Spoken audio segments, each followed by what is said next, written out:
Hey, welcome to the video. So today I thought we would build a chatbot, my first useful chatbot.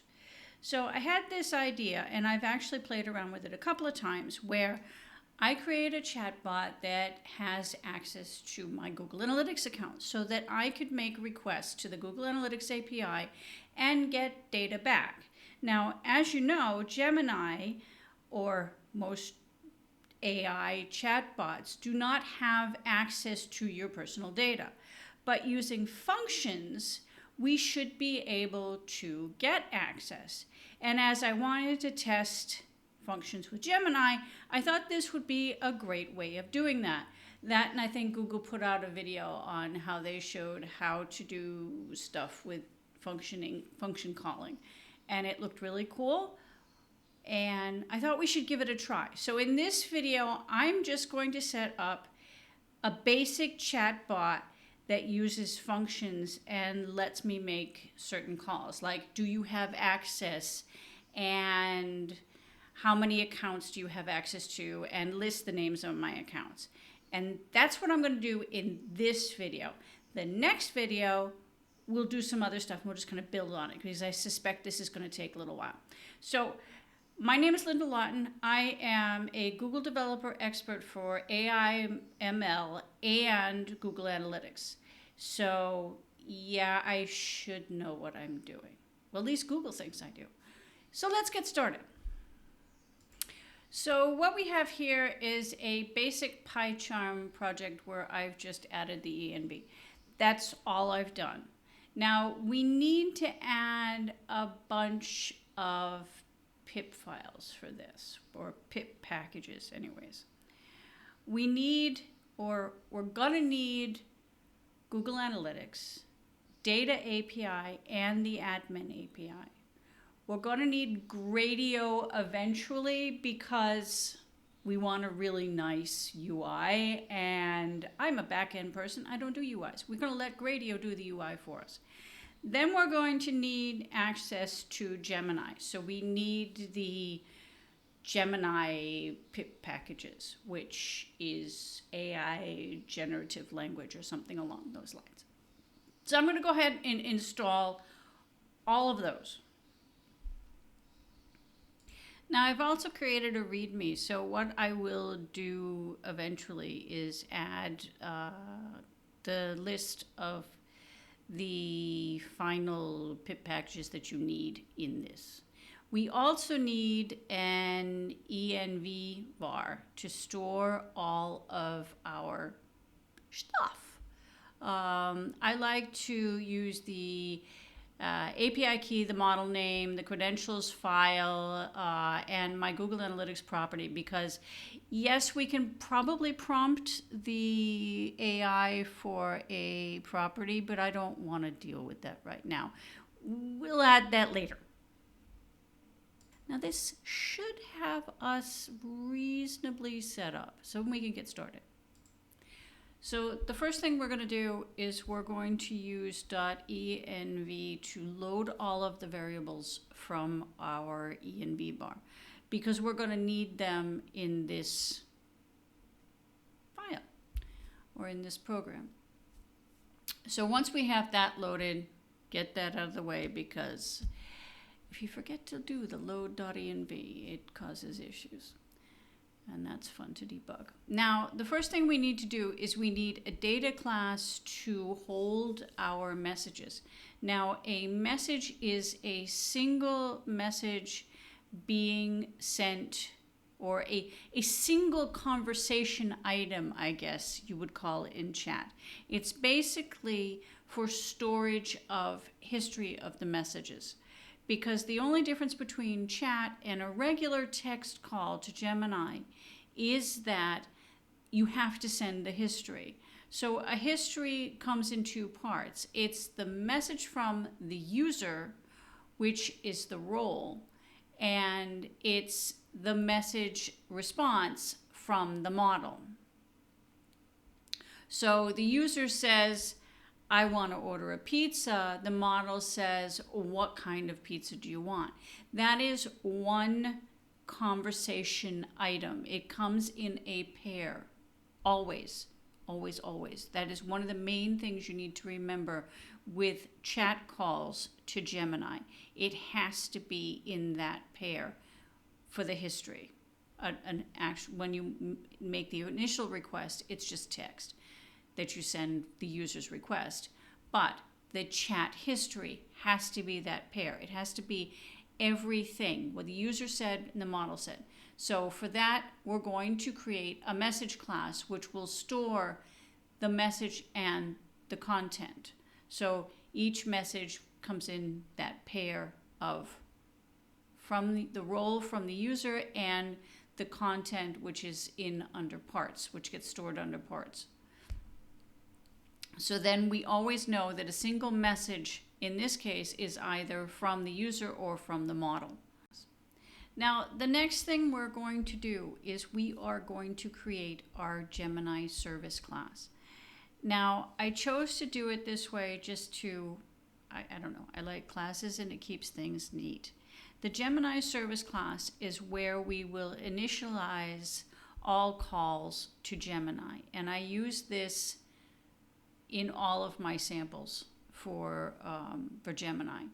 Now, I just copied and pasted in the security settings and stuff. It's standard. It's what I always use, so it was easier to just copy it in from somewhere else. Now, we need to initialize our Gemini service class. And initializing the class enables it to, when the class is instanced for the first time, or whenever it's instanced actually, some things will automatically be already added. In this case, we need to add our API key to our service class. And we can grab that directly out of the env var. There, so that was easy enough. We should have the env var loaded. Now, as you can see, I went ahead and did an import on Google Generative AI. We also need to import Google Gen AI generative language. And this allows us to create the tools. It's really one of the things you need to remember with functions right now. If you're doing this now, this is the middle of March 2024. Functions are technically still in beta, which means I have found them to be slightly buggy and you need to tune them, all right? And we'll discuss tuning them as we go, maybe in the next video, I don't know.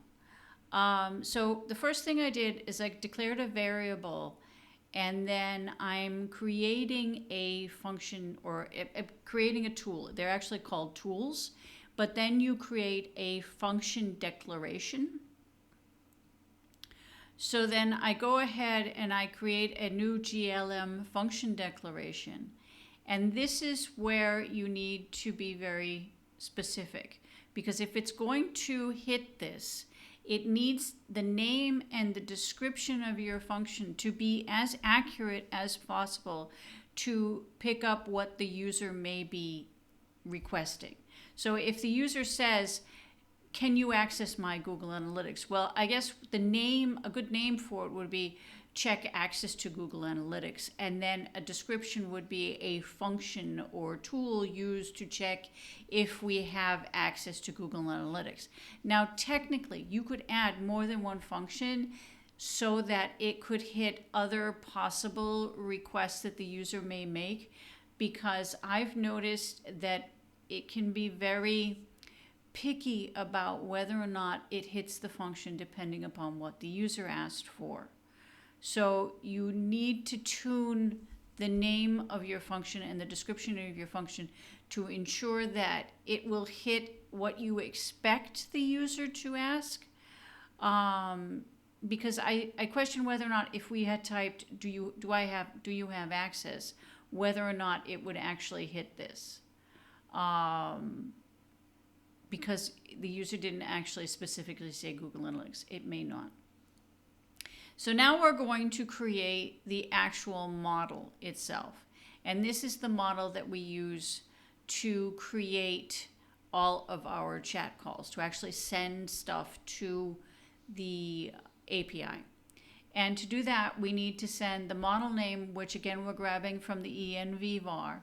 Then we add a list of the tools that we're adding. So you can add more than one tool.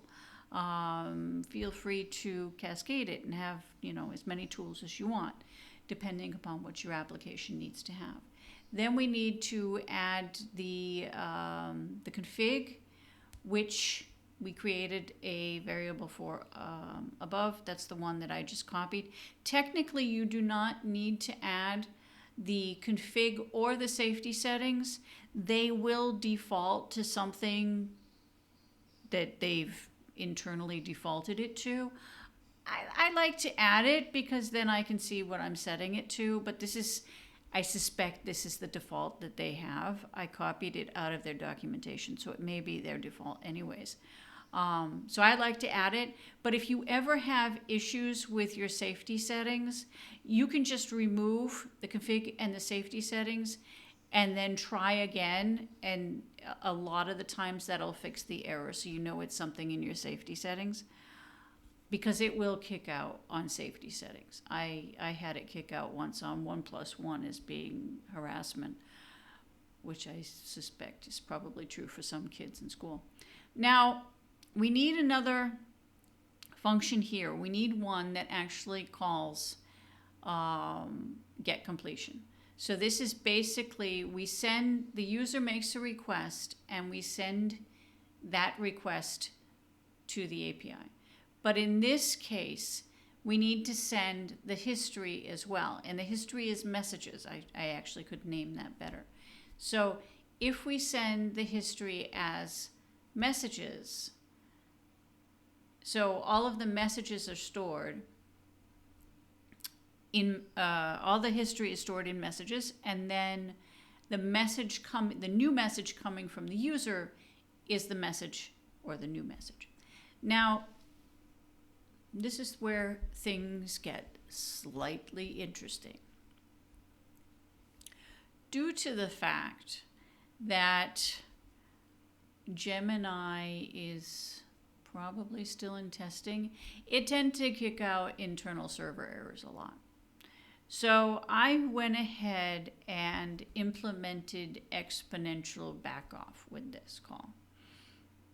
Now, I don't know whether or not you know what exponential backoff is, but basically, if the call to the API returns a 500 error, it just retries. And it keeps retrying. I think I have this set to 12. In my testing, I think I had it retry 4 times once or 5 times once. That's why I upped it to 5 calls. Now, in order to send my message list over to Gemini, it needs to be in the format of a dictionary. So I'm going to go ahead and parse it over to a dictionary so that we can send it. Easy enough, but that was one of the big things that wasn't really documented in this, was how to store the history. When I first started playing with chat, Google didn't bother to document that much, so I went ahead and did it. Now, I'm adding this extra field called tools because I want to be able to send 2 different models, because some calls you may not want to have your tools sent. You may not want functions. You may want a clean model. So I normally create 2 models, one with tools and one without tools. You'll see why when we're testing later, but that's just what I do. So if when we called get completion, we didn't request tools, we actually sent it with a false, then it'll load the no tools model. I haven't created that yet, but we'll create that later.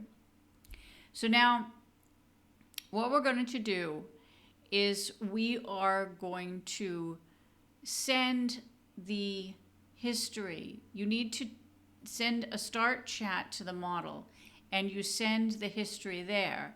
then you send a new conversation item as a message, and that is an actual chat request. Now here is where I have my exponential backoff method. Now, I will not claim to have created this. Bard or Gemini created this exponential backoff function for me in Python, just because if you can get Gemini to create you something that works, all power to you. I didn't want to create this. So it went ahead and it created me a very nice exponential backoff function. And that's basically all I asked Gemini to do. I says, please create me an exponential backoff function for Python. And it did. And it works great. And it's fine. I actually don't think I had ever tried sending a function to a method before in Python. So that was something new for me. I haven't been using Python for more than a couple of years, so I'm still newish on Python. So, but that's cool. So then all this does is when we call get completion, we call exponential backoff first, and we pass it our get completion with retry function, and it will just go ahead and keep retrying that function for 10 times, and it will add a delay or sleep in whenever it needs it. Now, the response from the chat actually returns the full list of the history, which is something that you need to store. The most recent response from the model would be last, so that's why we grabbed that. Now, we have our functions, so we're going to create our notools model that I mentioned before. So I go ahead, I'm going to copy this, and the only thing I am going to do is call it model notools, and then I'm going to remove the tools. Again, you'll see why I'm doing this, and I really think that this is probably a bug in the functions right now, because if it doesn't have a function for a request, like if you ask it, who's James T. Kirk, and it doesn't have a function for James T. Kirk, then it'll respond with, I'm sorry, I can't answer that. In my opinion, it should be still able to answer standard questions even if it doesn't have a function for it. So I normally add an extra call at the end that if it catches that, then it just goes ahead and sends it to no tools, because it's obviously not a hit on the tools. Okay, now for the fun part. Now we're going to make our UI. Now, you'll see why I've created a UI class later when we add Gradio to this. But again, we need to init this class, and this needs a slightly different init than we did for the other one. Because if you've used ChatGTP API, their version of chat allows you to create something like a system prompt, which is the initial prompt to start off the chatbot. Google doesn't give us that with Gemini. So the first two messages that you add to your message history list needs to be some kind of a system prompt. And what I normally do is I do a system prompt, and then I do a system prompt response. And then I kind of hack these, right? I basically set this up in an env var what this chatbot is supposed to be doing. So for my pizza bot example, I initially told it that it was a pizza bot, and then I had it accept I'm a pizza bot, which seems to be working for me.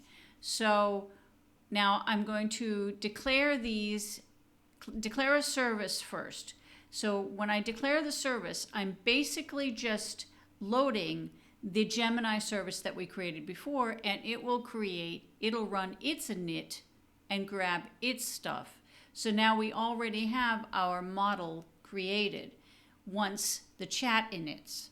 And then I create 2 prompts for my system prompt and my system prompt response. And that's it. That'll init our chatbot. This is also where we will end up putting the code for Gradio later when we are going to be adding the UI to this. So again, I'm just going to comment it so that you know exactly what this stuff is. So it's the service, the Gemini service, so we can call that. Then we have our system prompt and our system prompt response, which is the response from the bot itself, which pretty easy. Now we can go over and check and add these to the E and V bar. So we're going to go ahead, and I went ahead and copied it. Basically, we're just telling it that you are a Google Analytics chatbot. You can answer questions about Google Analytics, and then you can tell me about my account and whether or not you have access. Then I just pretty much copied it and said, I understand, I am a chatbot. So that seems to work really well, or it has anyways. I've also added each one of the functions as I add a function to that initial system prompt, so then it knows what it can do. So now we need to add a static, or yeah, I think we're going to add it as static. A static method for creating our actual message. Now a message has, or this is creating the system message, where we create a new message from our remember our message class that we've created first, and it's going to be a user message, and the user message we initialize with system, and then our message from the actual bot itself we do with model. So this, all this is doing is it creates a new message object, or double message object. I found it easier doing it this way. You don't have to.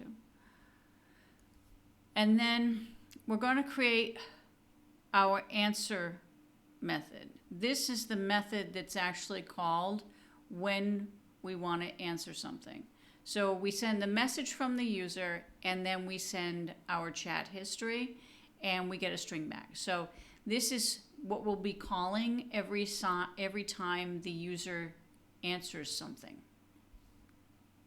or every time the user requests something, rather. So let's go ahead and add that. So we're just going to, now I want you to think about chat history for a minute, right? Your chat history is what is displayed to the user. You don't want the user seeing that system prompt and the system prompt response, right? Of course not, because it would look bad in your application. The user doesn't need to see that. This is something that you only add for the actual model. The AI needs to see that.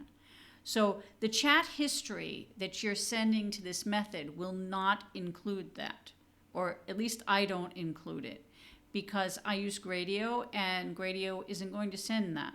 So what I'm doing here is I'm initializing my new messages object, or my new messages variable, with the system prompt history, so that that will always be the first 2 messages at the top.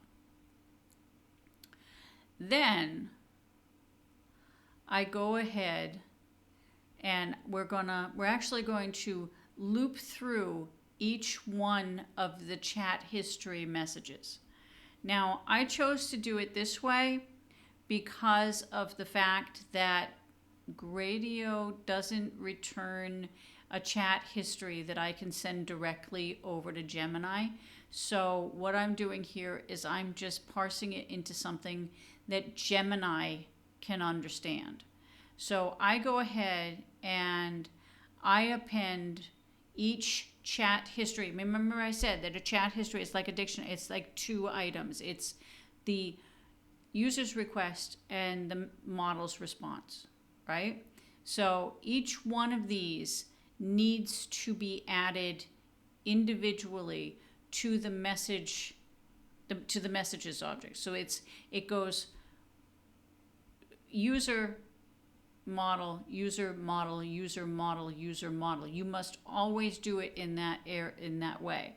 You cannot have two model or user. It won't work. It has to be in that format. So for every chat history item returned or sent to this method, I go ahead and I add each one of them individually to my messages object, because it can't be in this format. So then I go ahead and I send a request over to the service, because we have self-service get completion, because this is over in the Gemini service class, right? So we send get completion and we send it with the message, which is the chat history, and then we send the message for the user. And then we get a response back. Now, because we're using tools, we need to test whether or not the response is either a function or a text response, because it's going to be one or the other. And in this case, we're hoping that it's a function. But if it's not a function, again, like I said, I found that functions seem to be very buggy, that it's normally comes back with I can't do that because I don't have a function for it. In which case, that's where I catch it and I go off and I send it to tools. So what we're going to do is we're going to check response. We're going to check the first candidate. We're going to check if parts is a function call. And if it is, then what we're going to do is we are going to test on the function name. Because if the name is equal to one of the ones that we set up above, then we can catch it and we can have it do things, right? Now, you always should have a fallback on this, because Gemini can hallucinate and make up functions it doesn't have. I have actually asked it what time it is and gotten back a function call for get date, and I don't have a get date tool configured. So here I'm just going to go ahead, and if it's not a function, then I'm just going to return unsupported function and then function name, because then I can, I don't know, maybe log this and add functions that users want later. I don't know. I thought it might be a decent idea. Now, just for testing, I have been adding F here so that I can see whether or not it's a function or not. Then all we need to do is, if it's not a function, then we just return parts, and it's actually, I think it's actually parts.text. So that's it. That returns, or that calls it, and it gets the response back from the API. Now, how do we start this? Well, in order to test this, it's actually pretty easy. We create a new variable and we call chatty-UI with the correct capitals there. And then what we can do is we can go ahead and send it a message. So just for testing, let's just go ahead and create an empty history object. We're not going to send it any history. We're just going to pretend this is the initial request from the user. The user's just come here for the first time. So then the user says, do you have access to my Google Analytics account? Which is a I bet it's a decent test. Okay, and then we'll just go ahead and print that out so that we can see what it said. And then the model says, and now here's where we call Chatty and then answer the question, and we send it the user's request and the empty history, because it always has to have a history, always. And then we print the response coming back from the model. Now, again, this is just for testing. We're going to go ahead and add a UI in the next video or the one after. It depends on how it works.